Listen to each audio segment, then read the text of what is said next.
¿Cuáles son las demandas para el matrimonio en la esfera del testimonio? Voy a empezar por las del marido. Quiere decir que me siento muy incómodo con eso yo. Primera demanda para el marido: amor permanente y absoluto. Lo tienes en Efesios capítulo 5, versículo 25. Ese texto yo quisiera que no estuviera en la Biblia, pero está. De manera que no me queda más remedio que aludir a él. Maridos, amad a vuestras mujeres.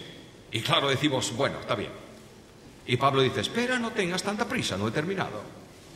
Amad a vuestras mujeres, así como Cristo amó a la iglesia. Y tú dices, bueno, Pablo, ya está bien, vale, venga, yo voy a amar a...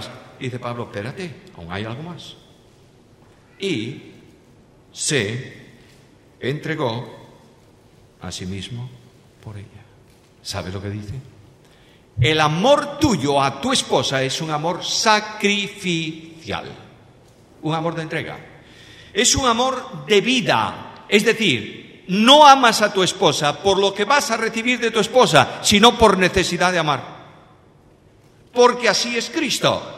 El Señor no tiene lógica en que nos ame a nosotros, ¿o tiene? No, éramos rebeldes, ingratos y seguimos siéndolo, pero Él nos ama porque Dios es amor. Ahora este Dios de amor se hace vida en la vida del marido, y este marido ama a su esposa por necesidad de amarla. A veces tenemos en la labor pastoral que atender conflictos del matrimonio, ¿verdad? No hay ningún matrimonio que no discuta de vez en cuando. Bueno, y viene, pero a veces la discusión ya es demasiado grave. Y comienza el distanciamiento y por fin vienen a la labor pastoral y el marido habla contigo muy desesperado y tú le escuchas y después le dices, mira, es que tienes que amar a tu esposa. Y él te dice, es que tú no sabes cómo es mi esposa.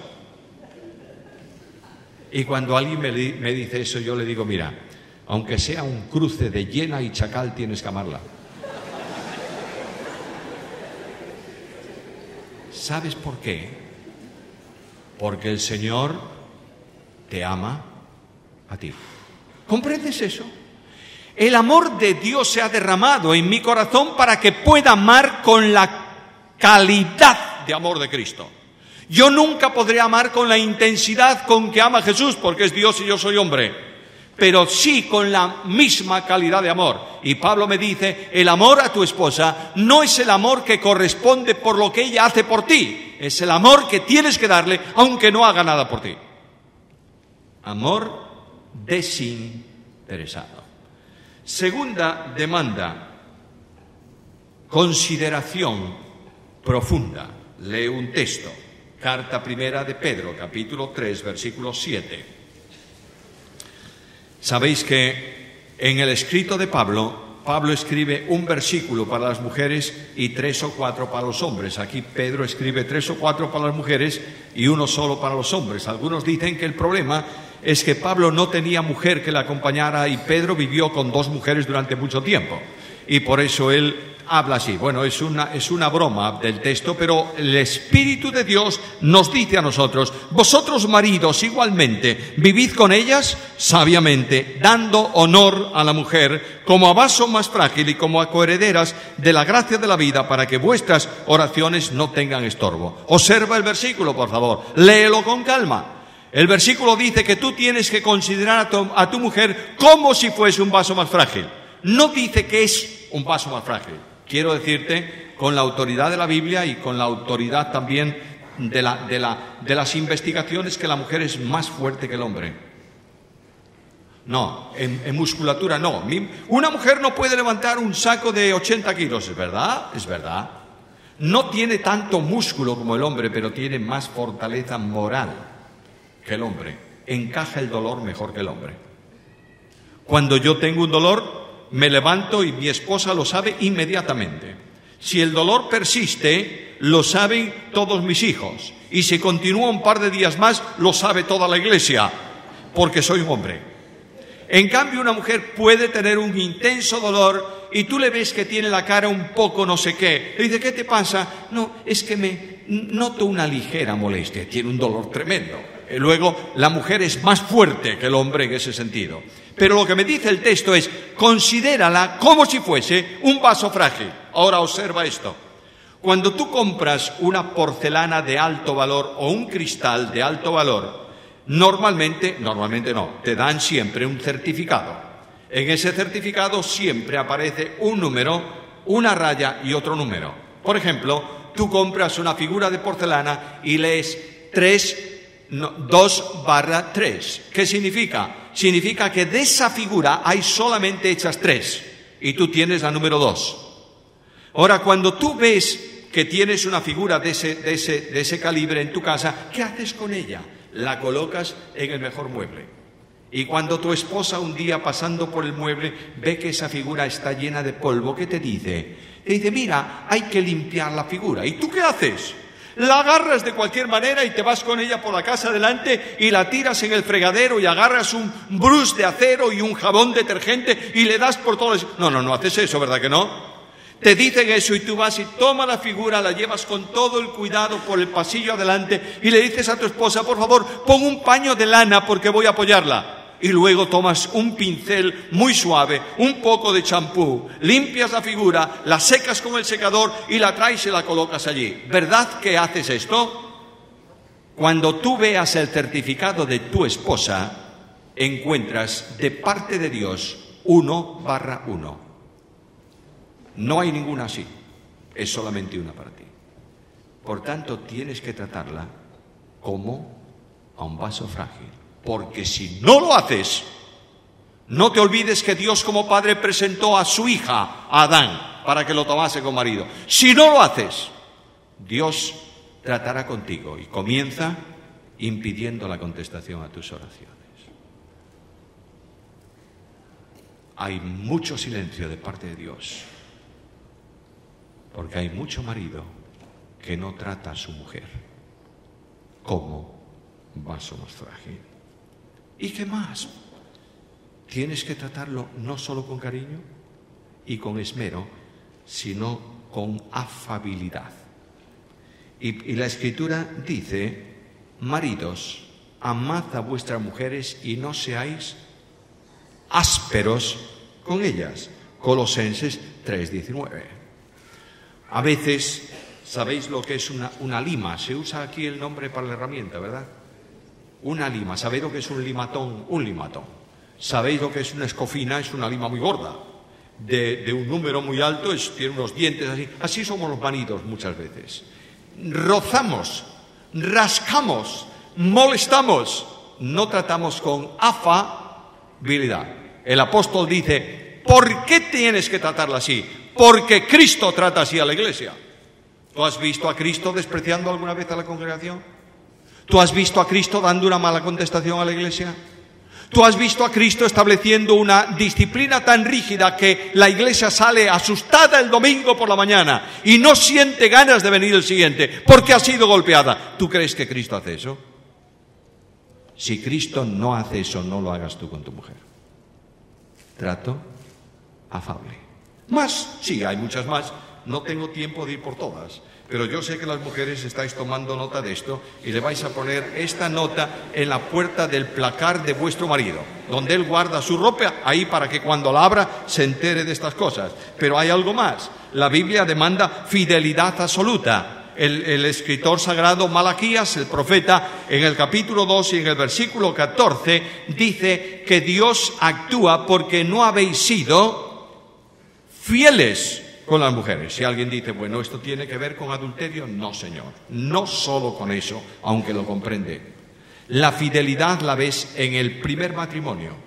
Cuando tú lees el libro de Génesis, capítulo 2, versículo 25, tienes una frase muy curiosa. ¿Te has parado a observar ese versículo? Dice que estaban Adán y su mujer desnudos y no se avergonzaban. Qué raro es ese versículo. ¿Notas alguna cosa rara en el versículo? Sí, hay una notoria. La vergüenza es el resultado del pecado y de una acción incorrecta, ¿verdad? Ellos no tienen pecado, no han caído, por tanto, no hay vergüenza. ¿Qué quiere decir eso? Quiere decir, cuando se habla de desnudez, significa que no hay nada que pueda ocultarse, ¿verdad? Un cuerpo vestido pues tapa sus lunares y no sé cuántas cosas más, pero un cuerpo desnudo no. Lo que está diciendo es que Adán no ocultaba nada a su esposa no ocultaba nada a Adán. Cuando viene el pecado es cuando comienzan a taparse, ¿te das cuenta? A ocultar cosas el uno al otro. No hay, en un matrimonio cristiano, no hay nada que el marido haga o sepa que no tenga que saber la esposa. Y no hay nada que la esposa sepa que no tenga que saber el marido.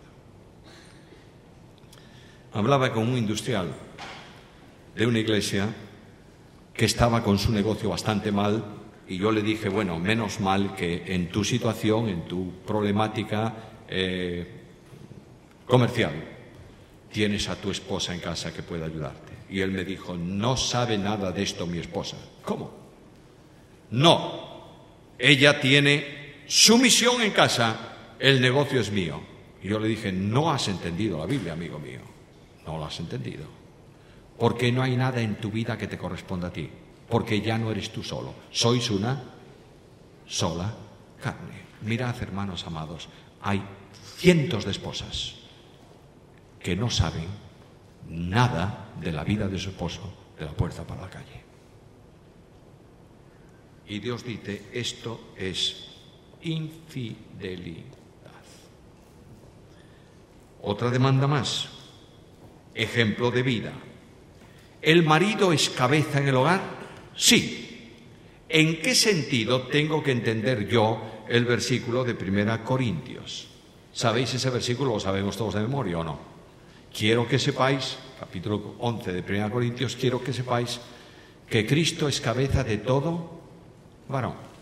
Y el varón es cabeza de la mujer. Y Dios es cabeza de Cristo. Y nosotros hemos tomado el versículo y le hemos dado la vuelta para establecer lo que llamamos una escala de jerarquía. Y hemos dicho Dios, Cristo, hombre, mujer. Primer problema, no está escrito así el versículo. El versículo no empieza por Dios, termina. ¿Comienza por quién? Por Cristo. Y le sigue el varón. Y en ese escrito y en otros escritos de Pablo, la idea de cabeza, porque hay un problema muy serio. ¿En qué sentido Dios es cabeza de Cristo? Si Cristo es el Hijo de Dios, el Verbo encarnado, la misma gloria del Padre es también para el Hijo. No hay ninguna persona divina en el seno de la Santísima Trinidad que mande sobre otra y esto obedezca. El Hijo de Dios obedece en su naturaleza humana, no en su naturaleza divina. Por tanto, hay que preguntarse qué quiere decir Pablo ahí. Y es algo muy sencillo de entender.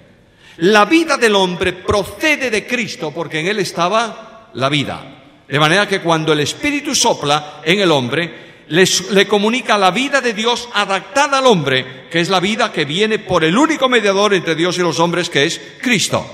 La vida de la mujer procede ¿de quién? Del varón, porque es tomada de ahí. En ese sentido, Dios es cabeza, comunicador de vida al varón, y el varón es comunicador de vida ¿a quién? A la mujer. Y la vida en el seno trinitario procede de la primera persona a la segunda y de la segunda y primera a la tercera. De manera que el concepto esencial de cabeza es vinculación para vida.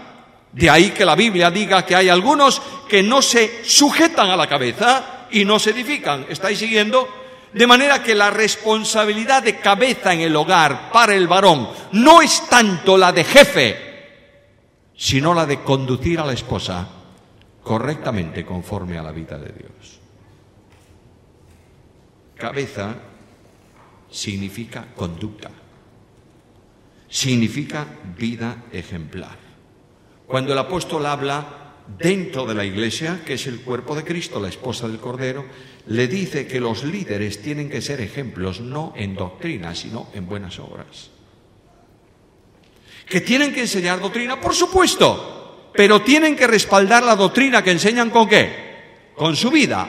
De manera que el marido en el hogar no puede ejercer ningún tipo de autoridad sobre la mujer si no es ejemplo de vida para ella.